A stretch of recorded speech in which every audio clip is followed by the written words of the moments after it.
कुनै अधिनायकवाद होइन। लोकतन्त्र फस्टिनुपर्छ, फस्टाउनुपर्छ।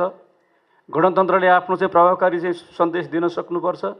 अब लोकतन्त्र र गणतन्त्रको सारथी भएर देश र जनताको हितको लागि चाहिँ आफ्नो कार्यक्रम अगाडि सार्ने कुरामा सार्वजनिक सेवा प्रसारण रेडियो नेपाल स्वायत्त छ।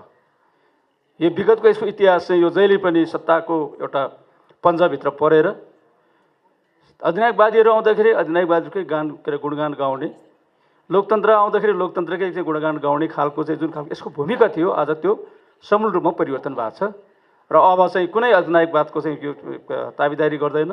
लोकतन्त्र र चाहिँ गणतन्त्रमा विश्वास गर्ने राजनीतिक दलहरूको यहाँ शासन भइन्जेलसम्म अब यो चाहिँ रेडियो नेपाल, सार्वजनिक सेवा प्रसारण रेडियो नेपाल कुनै सरकारको, कुनै नेताको, कुनै मन्त्रीको ताबेदारी पनि गर्दैन, उसले गर्नु पर्दैन अब।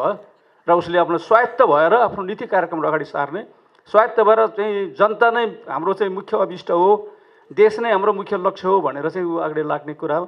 र त्यसले आफ्नो इनोभेटिभ कामहरू गरेर, क्रिएटिभ कामहरू गरेर अगाडि बढ्ने कुरामा ऊ स्वायत्त छ।